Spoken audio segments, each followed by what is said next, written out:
is Terry Bradshaw, quarterback, Pittsburgh Steelers. Touched by Downing, swinging. There's a drive into left center field. That ball has got to be out of here. It's gone. It's 7:15. There's a new home run champion of all time. And it's ABC's Monday Night Baseball, live from Fenway Park in Boston, Massachusetts. He is fading, looking. He's under the gun. He's flat, he throws. It is.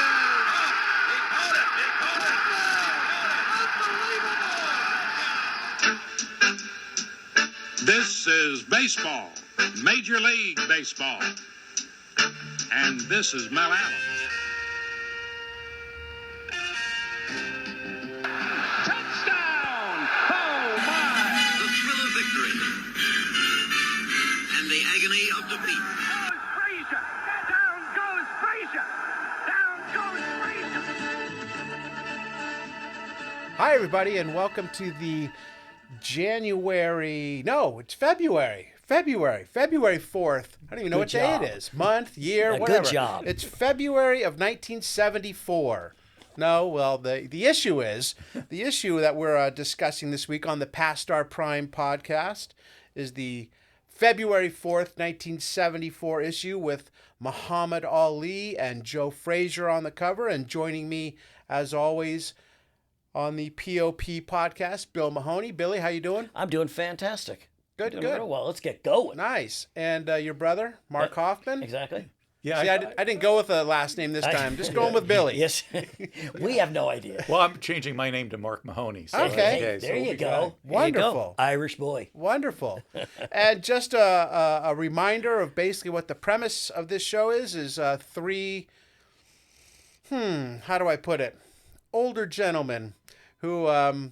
Distinguished. Distinguished. All right. Veterans. I like all of it. Experienced. Come on. Look back at sports from 50 years ago through the lens of old issues of Sports Illustrateds. We've gotten off to a really good start last month. Bob Thomas and Ed White, how great were they?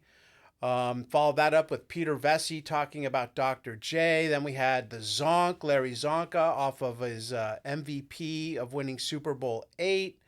And then Larry Farmer last week was sensational. So looking forward to our guest today, Mark Kram Jr., who's going to talk about the fight that his father, Mark Kram Sr., covered for Sports Illustrated and is the author of the book Smokin Joe, The Life of Joe Frazier, Mark Kram Jr. Looking forward to that in just a few moments. But I'm going to start off with the scorecard section of the magazine. And first up is this British psychologist who did some research about men and women and how they affected each other when it came to gambling in casinos. Billy? Well, I mean, I think we know how this works, but she said that men are 3 times as lucky when they have a lady on their side compared to men that are gambling alone.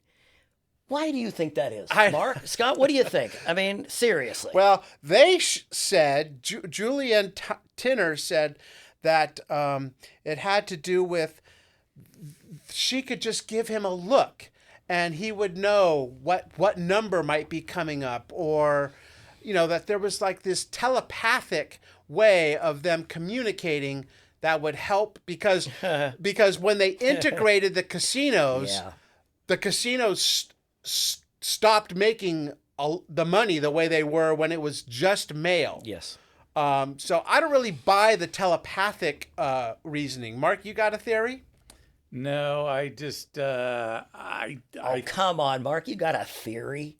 I got a theory. Come on, I got a theory. Come on, man. The theory is I lose every time I go to Vegas. casinos are built for young, drunk, single men. Yes. They didn't say if these women were the wives or some gal that they just met. Right. That's why they're lucky, because they want to get lucky. Come on. Yeah.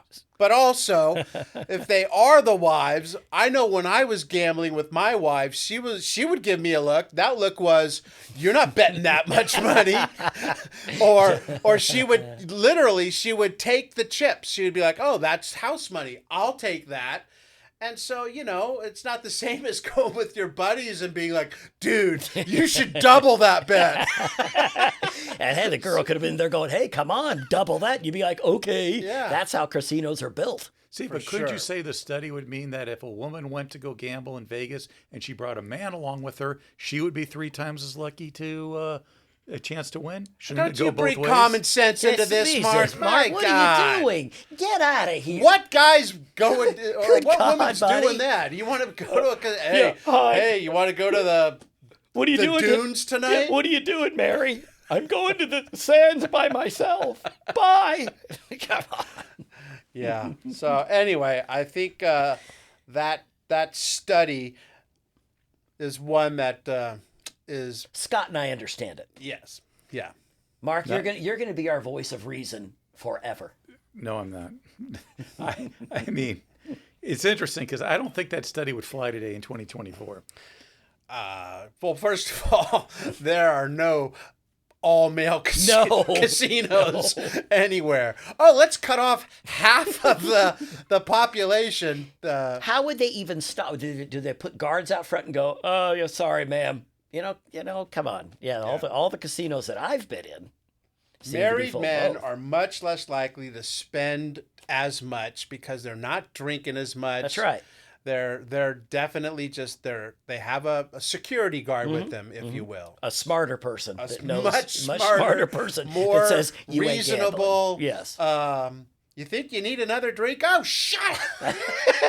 I'm going to the ATM. No, you're not. No, you're going to hell. Get out of here. I thought this one was really interesting. Do you guys see this about the Loyola of Chicago?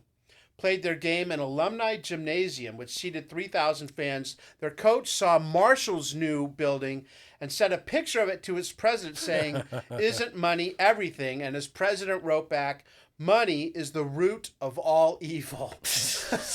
but I thought, we think of this as Loyola of Chicago. I mean, Mark, maybe you know this. UCLA won their first national title in 1964. They won 10 of the next 12 Right. NCAA titles. In 1963, the year before that, Loyola of Chicago was the champion. I think they played Cincinnati, Oscar Robertson. I believe you're correct. And Jerry Lucas went to Ohio State. I'm trying to think of who went to Loyola of Chicago, but they were a basketball powerhouse. But at that same time, UCLA played their games in that old gym, the old gym. Pauley Pavilion had not been built yet. Right.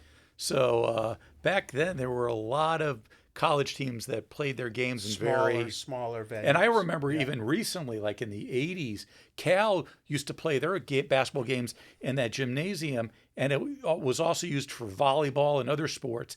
And you would look at the court, and you could hardly tell where the basketball court was because there'd be lines all over the place, like a volleyball line running through here and there, and it looked like a jigsaw puzzle. Right, like high school gyms were for a lot of that time. Billy, you got something else from the scorecard? Oh, just let's move it along. I'll go to the Dodger tickets. We all, I think, looked at that. Dodger tickets back in '74, 75 cents to $3.50 to go to a Dodger game. That is, and nowadays, I think I was saying this beforehand, that tickets to a nice seat to a Dodger game coming up, their second game of the season, I saw one for $11,000. Right. So it's a little I change. saw the cheapest one for opening day. Oh, what's that? The standing room only. That's right. For $276. Yep. But it's good. The good thing, though, Walter Malio kept the price low because fans liked it that way. You don't have any owners doing that. Well, think of it. nowadays. So these were the prices in '74, but they were the same in 1958. That's right. He did not never raised raise the ticket prices Yeah. for 16 years. Yep. Then he finally did. They added some dugout seats, and Yeah. they went up to like $5 a seat or something like that. But Well, he said that it was attendance. If we're getting over 2 million at that time, That's now, right. 2 That's million right. isn't that big, but back then it was really big. If we're getting 2 million people, that pays for itself, so we don't have to raise the prices. But nowadays, even teams that do badly raise their prices. Even though the teams that don't do well, every year they raise their prices a little bit more. So just the thought that he did that, man, that's awesome. I like the Lakers went from $2 in 1960 to $4. Yeah. What can you get at a Laker game Yeah. today And the cheapest for seat for the $4? Rams was $4.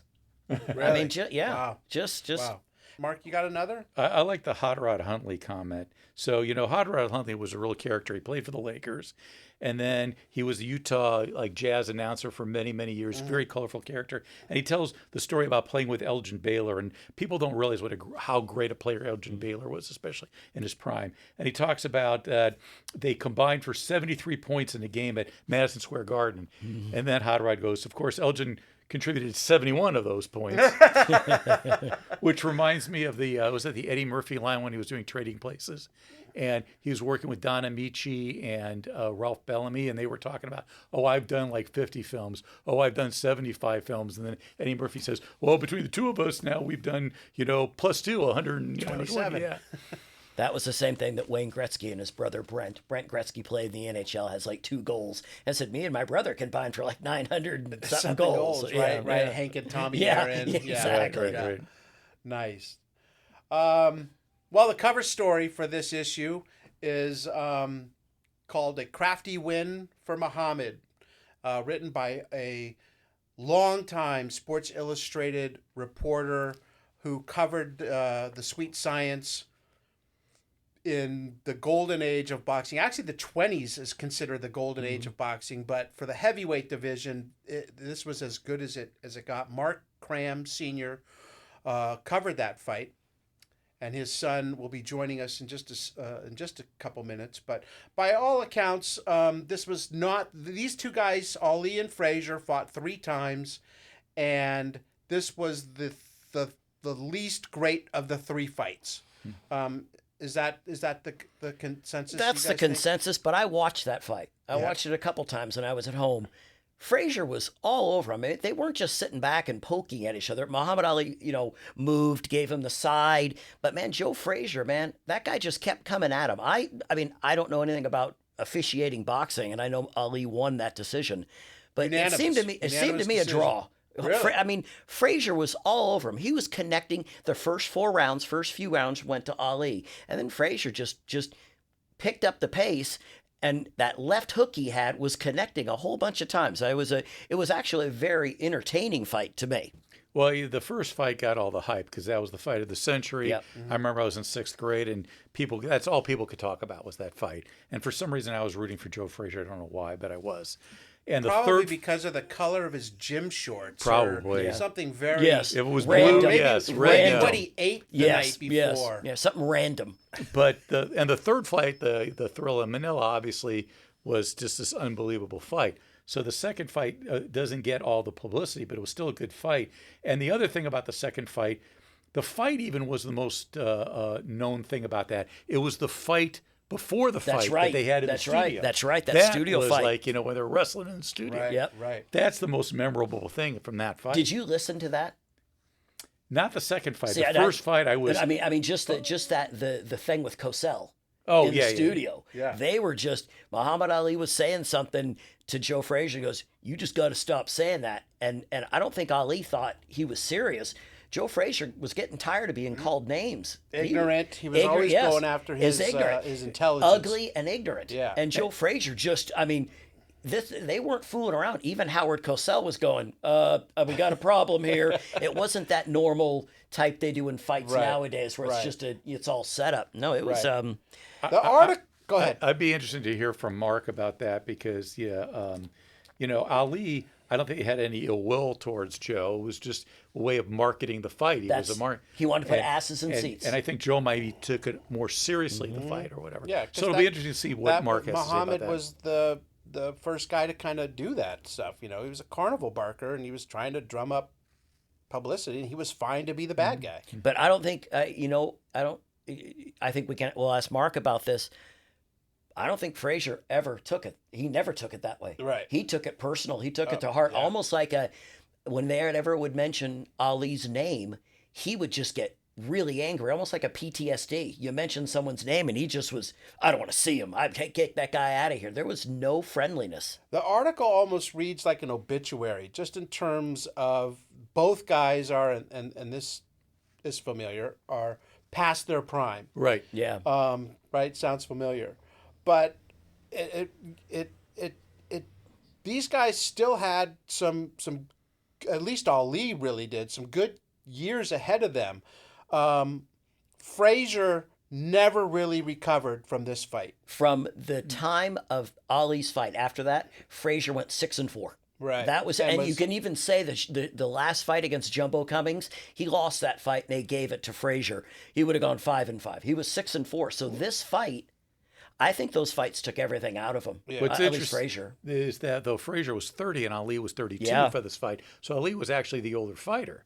Yeah, and they did say that Ali basically won the first 4 rounds, and that dictated the fight that Frazier had to at that point Yeah. really Right. be the aggressor. You know, that was Ali's style. Right. You know, the rope a dope, Yep, and yep. he made the other guy work a lot harder, and you know he was great at avoiding being hit. He hard. clenched at the perfect times. Yeah. He knew exactly when to clench. And also, Frazier was a type of fighter that didn't get off to good starts. He came in sort of slow and he led with his head. So he was going to get hits. He was going to get punched. But he just, every time Frazier would get in close, Ali just knew how to put his arms on him and shut it down. As I mentioned earlier, Mark Kram Sr. was a legendary writer for Sports Illustrated, covering all 3 Ali Frazier fights. Later wrote the book Ghosts of Manila, which is by all accounts a must read for boxing fans. He passed away back in 2002, I believe I wrote down. But his son, Mark Kram Jr., who, from what I have read, is technically not a junior, but still took after his pop. A journalist and writer who covers boxing, the author of 4 books, including Smokin Joe, The Life of Joe Frazier, published by HarperCollins. Welcome to Past Our Prime, Mark. Very good. Nice to be with you. Perfect. Let's get right to this fight, because these fights are kind of the perfect reason we are doing this podcast. This time in boxing was just sensational, and much of that was because the heavyweight division was just stacked. I mean, 50 years later, I can say to anyone my age, a little younger or older, these names: Frazier, Ali, Foreman, Norton, Lyle, Jerry Quarry, and they just light up. What kind of impact did they have on you as a kid? Well, it was an exciting time, and that's for sure. Dad,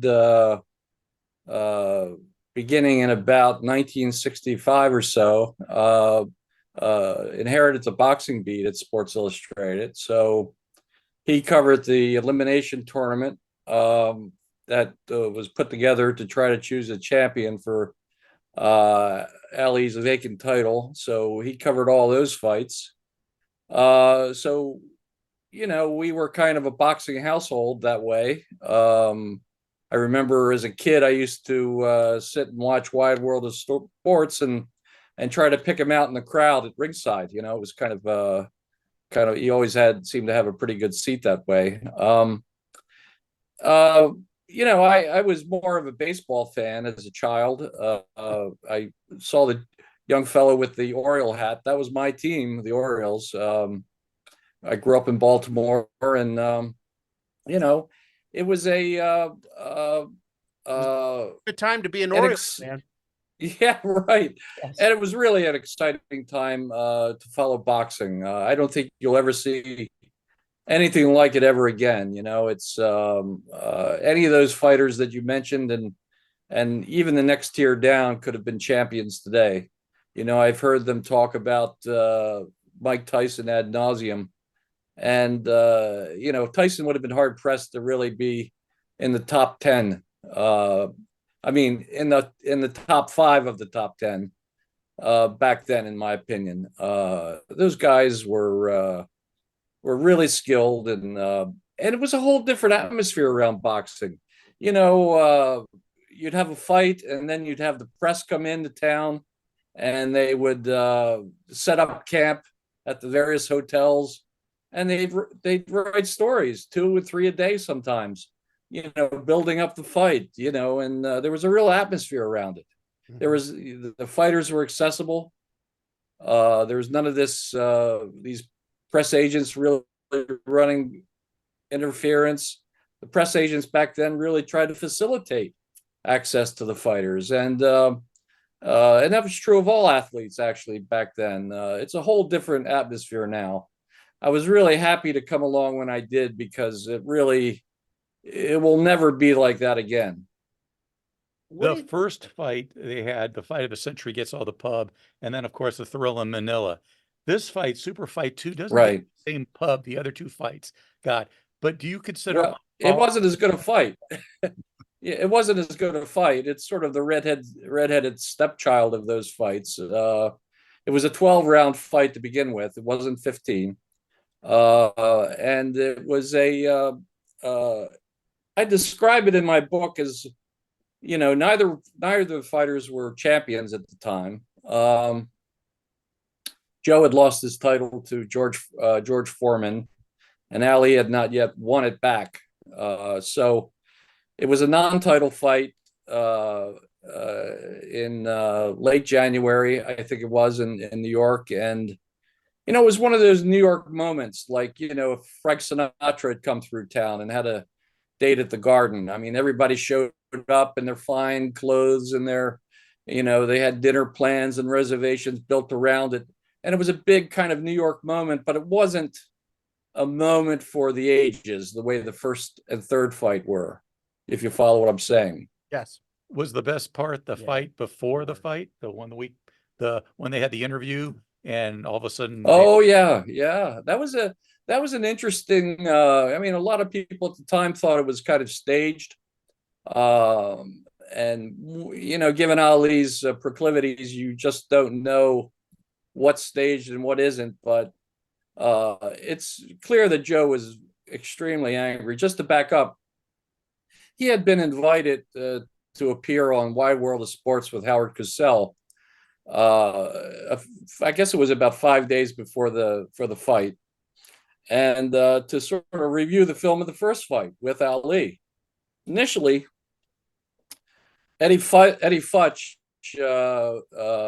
who was by then Frazier's manager, he declined the offer. He felt like it was too risky, that Ali was going to start up with Frazier, and pulling his various antics and what have you, and he just thought it wasn't going to be work to Joe's advantage. So, but Cosell persisted, and he guaranteed Futch that everything was going to be all right. In fact, he would even sit between the two fighters, with Ali on one side and Frazier on the other. Finally, Futch went against his better judgment and agreed to the interview. Well, no sooner that he got to the studio that there were 3 chairs on the stage, and Cosell was on the end, and Ali and Frazier were seated next to each other. Well, Futch, of course, brought this up, and he said, what's going on here, Howard? You told me. And Howard waved him off and said, "It's going to be fine, Eddie. Don't worry. It's going to be fine. I'll keep control of it." Well, of course, it went out of control rather over the period of about an hour or so. They were watching the fight, and, Ali started on Joe almost immediately. And words were exchanged, and one thing led to another. And finally, Ali called Joe ignorant one time too many. And Joe got stood up, and the two actually rumbled. They grabbed each other. They rolled on the floor. Bodies were all over the place. Arms and legs were all over the place. They had rolled off the stage onto the cement floor of the studio, and Joe had a hold of Ali's leg, and Bobby Goodman, the late Bobby Goodman, who was handling the press, screamed out to Joe, "Don't, you're twisting his legs. You'll bust his ankle. There won't be a fight." Finally, they broke it up, and Joe huffed and stormed off the stage, out of the building. Ali asked somebody for his comb, and he just combed his hair kind of nonchalantly, as he always did. And Futch said to Cosell, he said, "You are an unprincipled man." And but the story really doesn't end there, because the feeling is the general feeling is that Joe sort of left all that aggression that you need to build up to carry it into a fight. Joe had left it in a television studio. It's almost like you're tightened up like a ball, and finally you let it explode into a wall, your fist into a wall. But then, you just can't recapture the same intensity. And so what happened was that Joe just did not have the fine edge that he might have had they not had this scuffle. How much, I just from reading your book, it seemed like Ali was in the process when he would say that to Joe Frazier, that he was trying to get tickets sold, or asses in seats, as he said. Oh, sure. How was Frazier? It seemed like there was just so much animosity and so much anger. How was his feeling toward Muhammad Ali through his career against him and watching him? Well, it waxed and waned. I always felt that Joe, it was a fundamentally big-hearted fellow. He really was. He had a sense of fighters outside of the ring, that they sort of belonged to the same fraternity, the same sort of brotherhood. And he could never quite figure out or understand why Ali was so, what's the word, combative with his opponents outside the ring. Why he didn't, why they didn't leave it for, what was going on between the ropes, and just outside of the ring, they could all be friends. And so Joe he was never quite sure. He was close to Ali, but in the way that business partners and business associates, or rivals rather, sometimes are. The idea that we have a commonality here. We can. Ali said back in the late '60s, when he was exiled from the ring, he said that I look at Joe Frazier and I see $10 million. Well, in 1967 or whenever it was, he wasn't far off, actually. I mean, when they did sign for the first fight, they got record numbers, 2.5 million guaranteed apiece. So for those times, I mean, Ali was right in that prognostication. But Joe was willing to go along with that. He could see the advantage. There was an advantage to throwing in with Ali that way. But Ali soon learned over a period of years that the American public seems to delight in another person's humiliation. And Ali understood if there was a way that he could sort of get people, jacked up for the fight, he just sort of pushed the button a little harder each time he went at Joe. And before the Manila fight, it really got ugly, to the point that New York Magazine ran an article about Ali called Ali Racist, because he was calling him a gorilla, and ignorant and a freak, and all sorts of things, that it was just utterances that were just wild. But I guess to answer your question, Joe had his limit, particularly when his children would come home from school and talk about how they were ridiculed in school by their schoolmates, that your daddy is an ape, your daddy is ignorant, that sort of thing. And they would get in fights and what have you. That really burned Joe up, as would any father, I would suppose, Sure. I looking back and seeing that when Frazier came into his fight with Ali, he was 26-0. After that, the rest of his career, he was 6-4.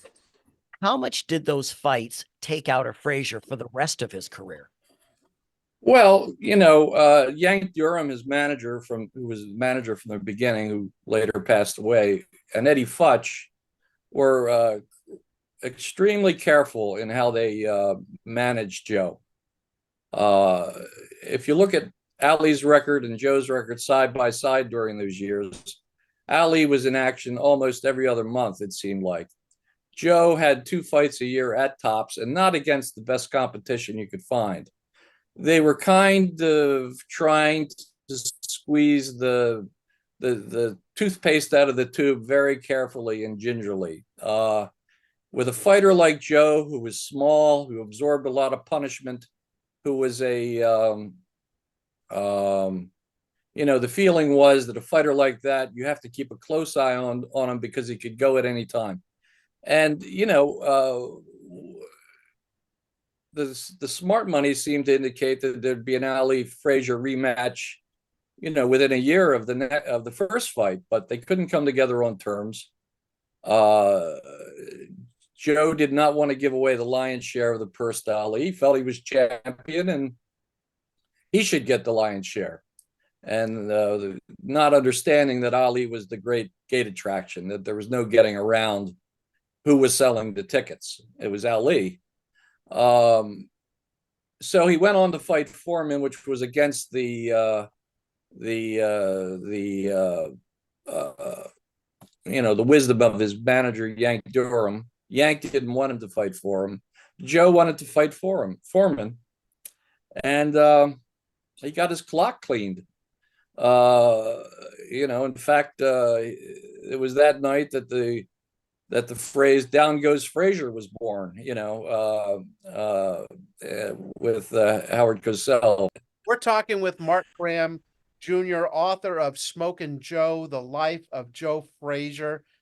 Mark, can you tell me, what was Joe like? Not Smokin Joe, but just Joe. Well, he was a good guy. In Philadelphia, he understood what it was to be a champion in a city.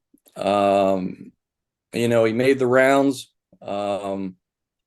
He shook hands. He signed autographs. He kissed babies. And if you needed to see him, if you had a son who wasn't doing his schoolwork and you wanted to get him a good tongue lashing from Joe, all you had to do was walk up Broad Street, knock on the door, and he was there.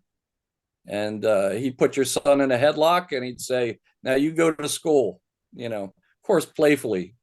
Right. But the point was that although in the early years, Joe had a kind of a bit of a tense relationship with Philadelphia, in part because of his relationship with the mayor, Frank Rizzo. In later years, he was a really warm guy in town. The people really here loved him. In fact, he used to carry a roll of bills in his sock. He called it the love. And if he would come across someone that needed a hand or needed some money or was in a tight spot, he said, "You look like you could use some love," and he would take out a roll and peel off 100 or a couple hundreds. Which might have accounted for the fact that he ended up broke. But in any case, he was big-hearted that way. If he saw a motorist stranded on the side of the road, he would tell who was ever driving to pull over, and he would get out and change the flat. I mean, he did that not once, but countless times. It's funny. That's kind of the untold story of Frazier, but Ali was the same way. Both of those men did a lot of things behind the scenes that the public never really saw. They were tremendously generous people. And in that respect, I don't think that story's been fully told about how kind they were, really. But with Joe, his animosity with Ali, as I say, waxed and waned. And finally, what happened was, Ali would send back messages through Joe's son Marvis or some other intermediary that he was sorry for all the nastiness that he rained down on Joe. And but Joe wouldn't have it. He said, he apologized to you. He didn't apologize to me. So finally it took Ali coming to Philadelphia for the NBA All-Star game. to Ali invited Joe and Marvis up to his hotel suite, and they had dinner, and they in 2002, and they hugged it out. And it constitutes the end of my book. I don't want to spoil it for anyone who does read the book, because I think the ending is really really quite moving, you know. Tear jerking. Yeah. Yeah, it is. Yeah. Is there, for young people today, they just don't understand what it was like back then. Is there an athlete, and it doesn't even have to be a boxer or anyone, that comes close to what Ali and Frazier had, the qualities they had as athletes and warriors? No, no, I don't think so. People say that every generation has its stars and its gallant men, so to speak. But and I think that's true, generally speaking. However, they wouldn't be like them, and the circumstances that created those two would never exist again. So there couldn't be another Ali and Frazier, and there couldn't be three events like those again, because today it would have the heavy hand of marketing behind it. It would have the heavy hand of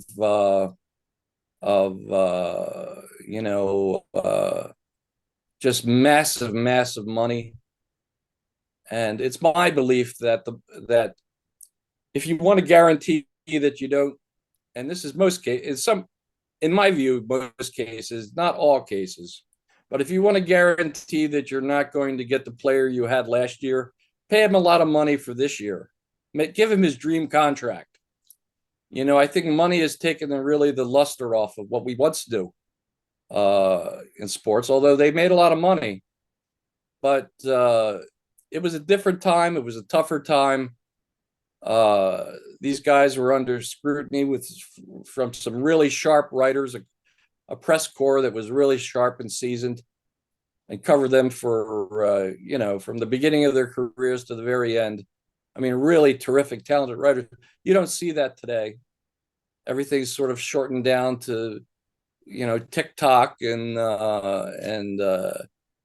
Twitter and the various social media forums, which can't duplicate just the romance of those days. I'll give you an example. My father, when he covered this fight, it was on a Monday night, and the Sports Illustrated was keeping its publishing operation open at a cost of $1,000 a minute.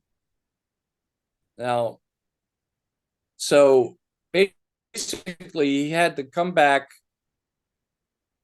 after the fight, take the subway back to the Time Life building in Rockefeller Center, and go up to his office on the 24th floor, I think it was.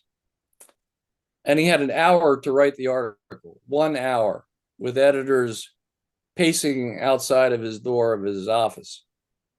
And, that's intense pressure. But there was a romance to that kind of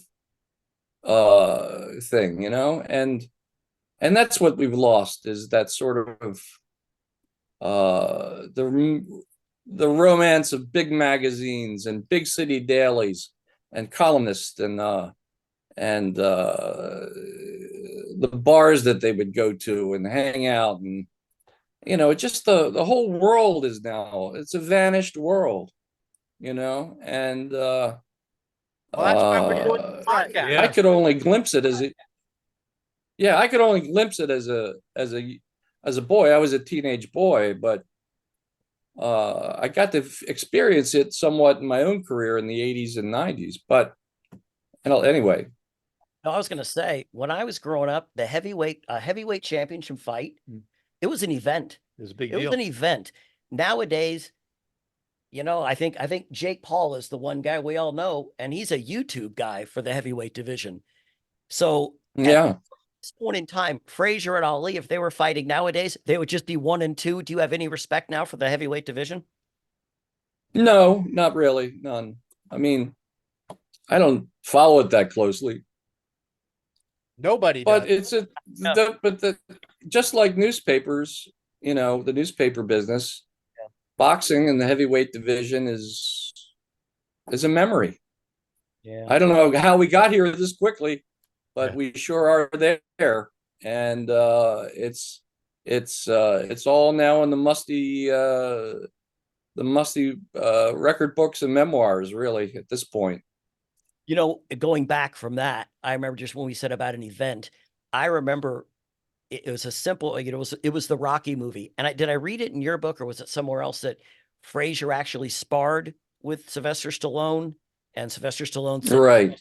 Was in the tell me movie, that right? story. He was in the movie. In the ring, yeah. But tell me that if you can tell the story. Well, he was trying out, I think, for the part that Mr. T got, if I'm not mistaken. I'd have to check the text, That is. but I think that's what it was. And he was auditioning. But when Joe got into the ring, uh, he became an animal. There were no half measures, and I think Stallone has said that Joe cracked his ribs. But that's not surprising because when Joe used to get in the ring with his son Marvis, he used to beat the crap out of him. I mean, Joe thought if you were going to get in the ring, there as I say, no half measures. He was not there to play around. Yeah, and I think that was didn't they made Frazier was in one of the Rocky movies. The first one, It was the first one. He comes out and they go, "Oh, Joe Frazier," and Apollo goes, "I'm coming for you." And that was still in that movie. That was such a key part because Joe Frazier he's Joe Frazier. I mean, that's so important. Just the small parts when he would do things. That's awesome. It was such a little known movie at the time it was being made. So having Joe in the movie was almost like he was a big star in that brief cameo he had for that time. Well, Joe was always he sort of got his nose out of joint. That Rocky had stolen his story, basically, his quote unquote story, because Joe had when he first got to Philly, he had a job in a slaughterhouse, doing the very things that Rocky does in the film, banging on pieces of meat hanging from the ceiling. But he was also, he was chopping the heads off a steer and that sort of thing. And running the art museum steps. Joe used to do that too. So Joe Frazier always thought of himself as the real Rocky. Well, the real Rocky might well have been Chuck Wepner, who took Ali I think the distance in Cleveland in a fight, was all bloodied up and what have you, and it was sort of like a Rocky moment. So Rocky was an amalgam of all sorts of different fight lore, like almost the way The Natural was an amalgam of all the different stories about Babe Ruth and all sorts of other kind of fantasy things about baseball. But in any case, yeah. So since we're talking about like sports movies or boxing movies, we do a little segment here called 50-50. I'm going to give you, it's a 50-50 chance to answer a trivia question from 50 years ago, basically. And there's okay. movie theme to it, okay? So a few months before the Super Fight 2, a little known movie came out. It didn't do much. Probably, I don't know if you've even heard of it. It was called The All-American Boy, and it starred John Voight. And your trivia question is true or false. Muhammad Ali made an appearance in that film. No. You are correct. But a future heavyweight champ did make an appearance in that film. Any idea who that future heavyweight champ was? George Foreman. Good guess, but no, it was Ken Norton. And of course. How could I forget it? He was Mandingo. But what was even more remarkable, he wasn't the only Ken Norton in the film. His son, Ken Norton Jr., apparently was on his shoulder during a scene where he walks into a boxing gym. Interesting. So you had both Ken. But anyway, that's the trivia question for the day. Nice. Also trained by Eddie Futch. That's right. See, Joe and Ken Norton never fought. That's You right. know, and Butch had he unlocked the key to beating Ali. You know, he unlocked it with Joe, and he unlocked it with Ken Norton. You know, who broke Ali's jaw. So Joe never fought Norton, but they did spar together. And before the Foreman fight in Jamaica, Joe was so ragged and off his form that Eddie Futch had to lay Norton off because Norton was making him look so bad in sparring. So there was indicators that Joe just didn't have his head in that fight. And anyway, Ken Norton, yes, yeah, what an era it was, right? All those fighters, Ernie Shavers, and Can I just ask one personal? yeah. You talked about Mike Tyson when we first started. Tyson obviously fought Marvis Frazier. How did Right. handle watching his son take a beating, so to speak? Well, I'm sure it was uncomfortable for him. It was an awful mess. You know, when Marvis fought Larry Holmes, you know, Holmes knocked him out with something like 15 or 16 straight left hands, and but he kept his hand open. It was more or less slapping at him. But with Tyson had he had murder in his eyes, and he really did a job on Marvis. And Joe comforted him at the end, as a father would. But Joe was his manager, and he should have never had Marvis in the ring with Tyson at that time in his career. But he was looking at it from a financial point of view, and there was a lot of money thrown by the networks at Marvis to get the Frazier name, on television against Tyson. They were going to pay for it, and if they were going to pay for it, Joe was going to take it. And the truth of the matter, if there's a culprit in making that match, it's the television network that really ought to be taken to the woodshed for that fight. Mark, these guys were mythical men back in the days. Foreman and Ali, they just really were, and it's thanks to guys like your father and you that brought them to life to a generation of people like us. I can't thank you enough for joining us today. It's been a lot of fun talking about two of the all-time, not just greats, but people who really just were emblematic of that time, of that sport. So thank you for coming on, and we wish you well.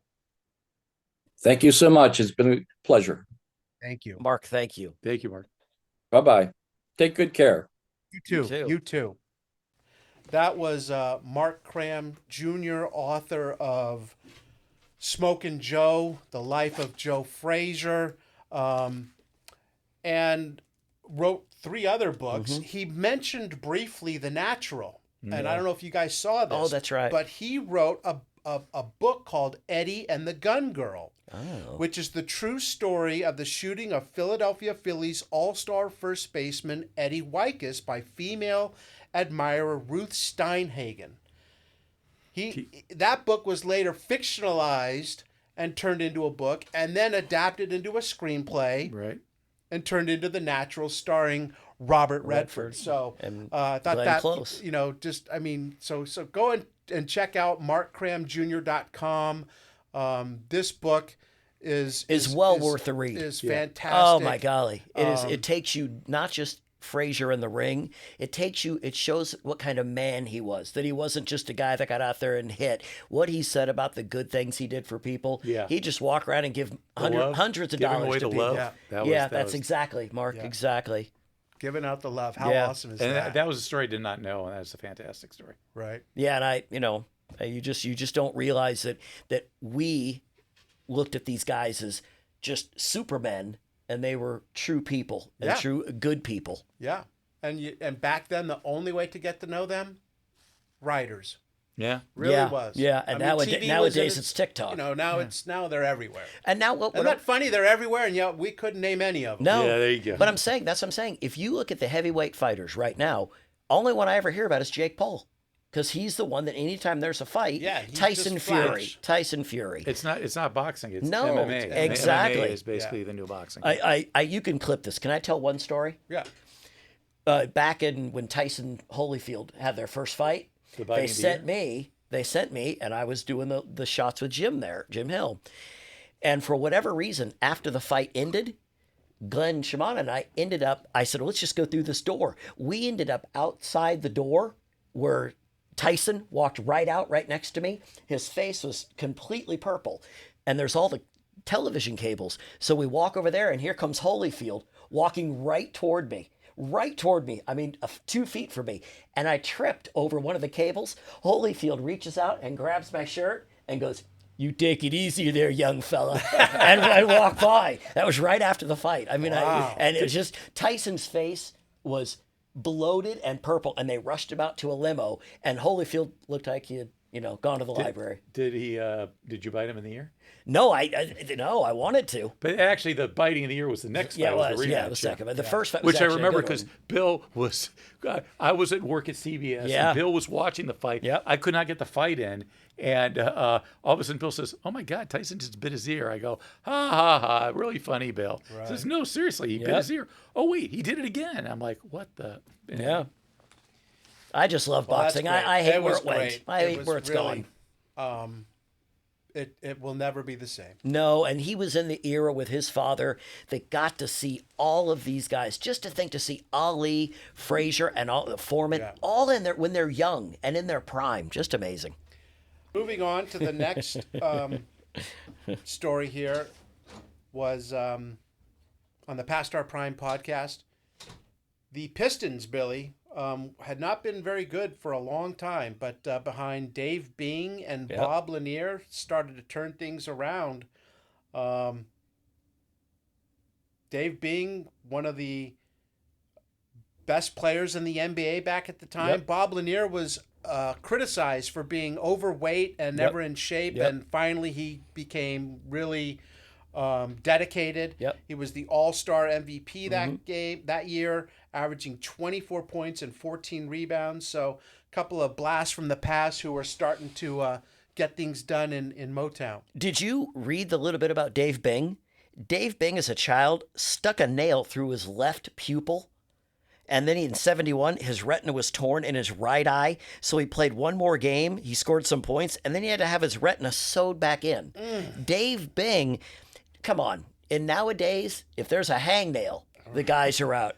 Dave Bing was just, I mean. Well, he always had issues with his eyes. Yes, he did. That Yes, he would did. explain why. Yes. But he said that he had depth perception issues and his had no peripheral vision, basically.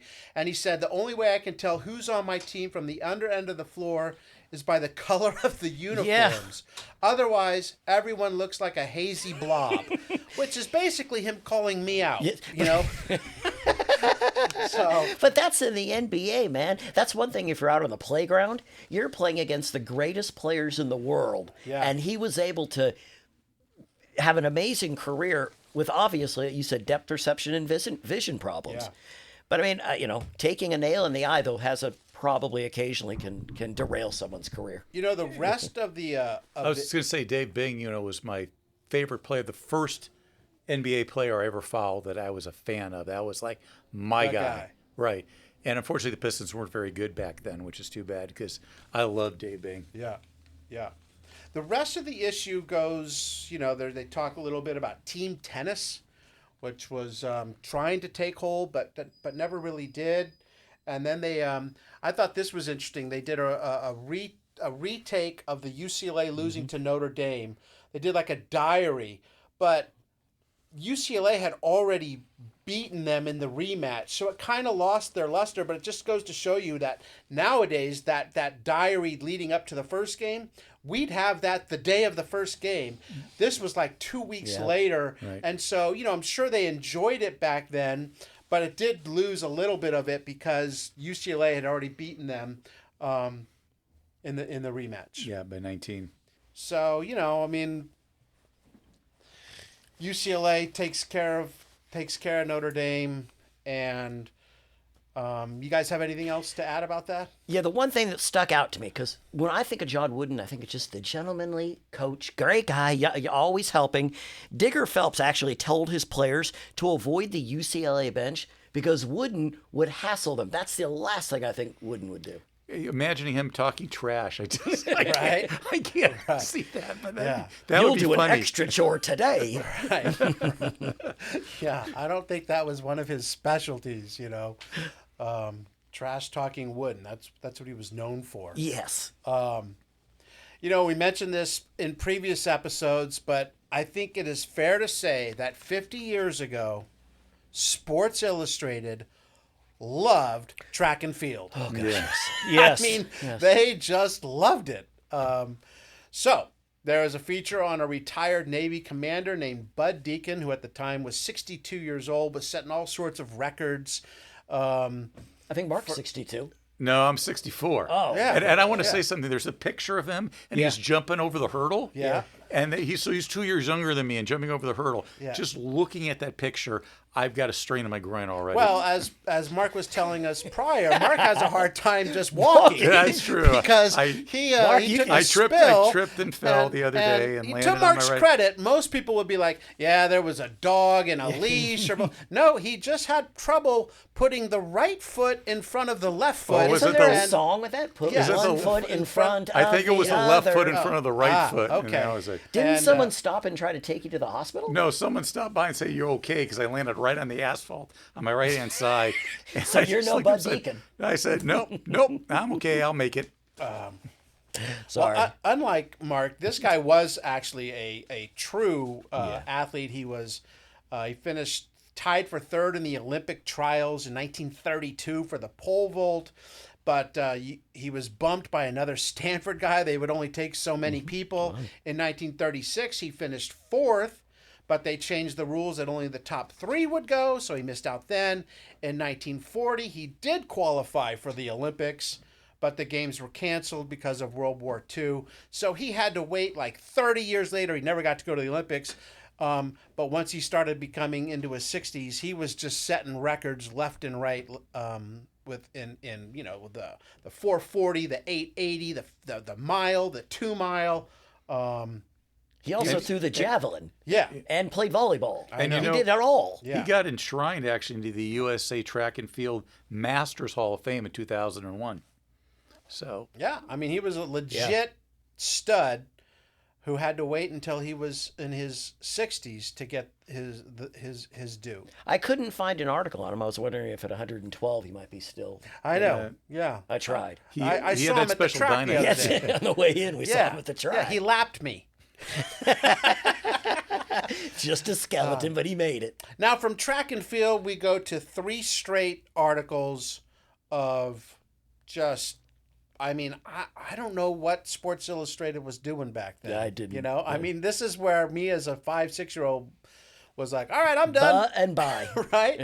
Yeah. They did something on the America's Cup. yeah.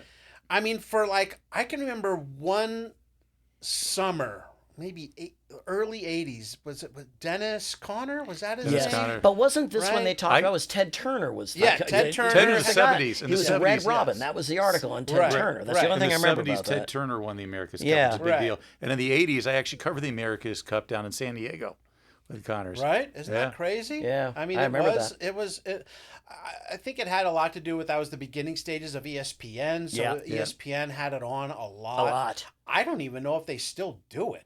I mean, That they was- probably do, but I mean, it gets even less attention than boxing, which is saying something.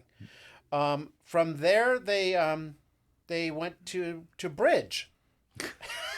A That's bridge too far, yes. right? Yeah. I'm sure I stole Mark's line there. I mean, bridge is not a sport. Poker's not even a sport. I don't know why they're talking bridge. And then slingshots. They had an article on slingshots. So Yeah, I saw that lady. you know, Yeah, we're not gonna, you know, this is the kind of stuff ESPN showed when they were first starting. Now they're worth $25 billion, ESPN. So maybe they made the right choice in not doing slingshots. But this is about bridges. The only thing I read, it said, if the East refuses to win, declare cashes the club ace, roughs the club and dummy, and takes a winning spade finesse.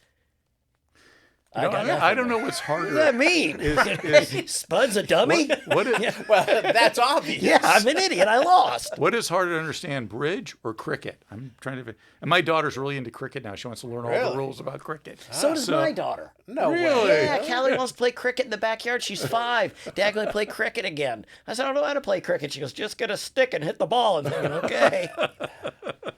Huh. I don't know. Seems like we could learn bridge. I mean, Yeah.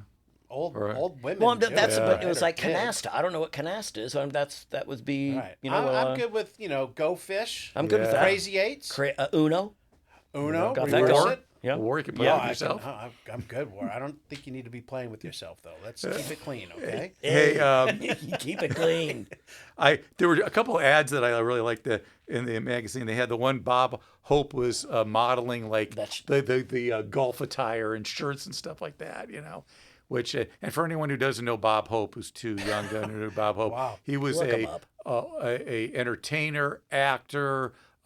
He would travel on these USA shows He's for one the that Larry military. Zonka went with. Yeah, and stuff like that. And he had a golf tournament named after him, the Bob Hope Desert Classic. You weren't an All-American until Bob Hope. Exactly. Told And you he- Exactly. They That's used to right. do He the did the college All-American football show. show That's every right. Right. Right. But the other ad I found interesting, there was an ad for Datsun. And for those of you who don't know who Datsun is, that was the car, Datsun. Now, Datsun is now known as Nissan. And it was always Nissan. They just called the car Datsun. And finally they said, you know what? That's stupid. Let's just call our cars Nissan as well, too. So when you drive a Nissan, remember, one time it was a Datsun. Well, that's when my mom wanted me to get a car, all she ever said was, "You need to get a Datsun B210." I said, "I get my butt kicked if I drive to school," and that it was always the Datsun B210. Nice. Well, maybe she wanted you to get your. She obviously did. They ended with another story that I tried to get through, but I would rather have my eyelids picked. It was called Footfalls in a Blue Ridge Winter by Ann Dillard. She won a Pulitzer Prize for a series of essays called Pilgrim at Tinker Creek that blended science, philosophy, humanism, and other thoughts on life. What it was doing in Sports Illustrated, I have absolutely no idea. This is why Glad you read things about Glad you bridge read and it. slingshots. Is bird watching a sport? I guess you could say it'd be there's stuff that involved in nature, observing nature. Is that a sport? Is that a pastime? What is it? It's not a sport. No. I don't know what it is. I guess people It's get mad. philosophy. I guess you have to be birds. competing. Right. Are you competing with another bird watcher? I guess I don't know. Anything else, guys? The jump out at you? people section I got to bring up. All right, if you go got ahead. it. Go ahead. So there's an article or a blurb about Jim Weatherly. And Jim Weatherly was the backup quarterback on the 1962 Ole Miss team, I think, that won the national championship. And then he became their starting quarterback. And actually in 1966, he couldn't coach the freshman team because they said his hair was too long. But anyway, when he got done with football, he was a musician and a songwriter. And he moved to Los Angeles.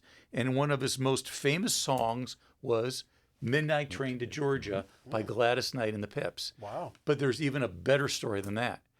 And again, you read Wikipedia, you wonder how much is true or not, but this story is just too good to pass up. Apparently, he was friends with Lee Majors. They were in some rec football league. And he was calling Lee to ask him something. Who's Lee Majors? Oh, that's a good.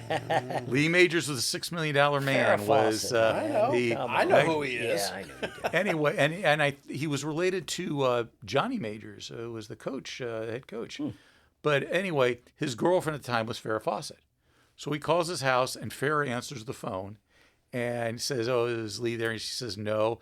And he goes, "Where are you going?" And Farrah says, "I'm taking the midnight plane to Houston." And he thinks, "Oh, that's a interesting title for a song." So he does a song, Midnight Plane to No Houston, way. and that No. morphs into Midnight Train to Georgia. So Farrah Fawcett Wow.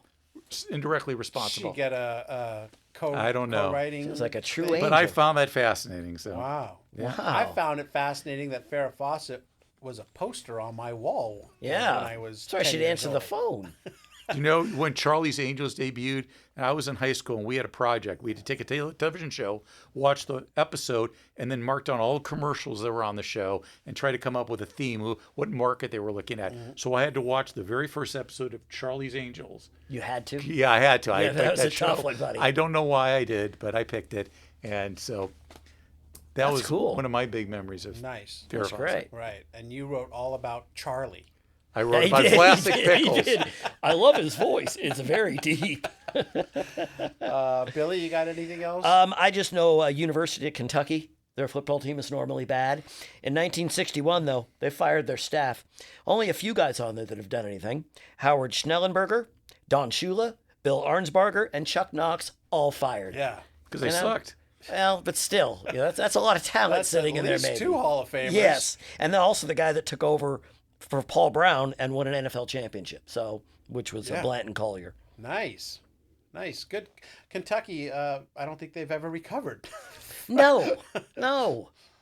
It's easy to look back though and And the, really and the nitpick. faces in the crowd, we'll finish up with this. A junior from Elk Grove High School in the Sacramento area scored 62 points as his team won their 15th straight game. His name was Bill Cartwright. He would go to USF and then was drafted by the Knicks with the 3rd overall pick in 1979, spending 16 seasons in the NBA, probably best known as being the starting center on Michael Jordan's championship teams from 91 to 93. Had a very good NBA career, but look at that, 62 points as a 17-year-old junior in high school. I love those faces in the crowd. It's like Yeah. my favorite thing to look Yeah. back at. Yeah. I actually look up any of the faces in the crowd. I do a Google search on them to see what they've done. Yeah, and, so far I'm not finding too many of them. No, I found one kid but- from one of the magazines that got elected to like the Handball Hall of Fame. But yeah, you don't usually find Yeah, them. yeah, but that's a perfect example there. The Handball Hall of Fame Yeah, or something like yeah. that, right? Because these aren't. This is a basketball one. Most of them Yeah. are bowling Yeah, and yeah. archery Yeah. and that kind of stuff. So, all right, that is the February 4th, 1974 issue with Muhammad Ali. I can't even believe I'm saying this, right? I mean, we're getting to talk about Muhammad Ali and Joe Frazier, and we get to talk to Mark Kram Jr., who grew up with these guys all around him and his father, the legendary Mark Kram Sr. Go to markkramjr.com. He wrote, once again, Smokin Joe, The Life of Joe Frazier. Thank you very much, Mark, for joining us today. And until You're next welcome. week. Oh, yeah, I wasn't talking to you. Always you, buddy. You Oh, never- the other Mark, Yeah, huh? the one that the M-A-R-K. The one you like. The one you M-A-R-K. like. Yeah. Thanks for listening, guys. This is the Past Our Prime podcast. We'll check you next week. See you later.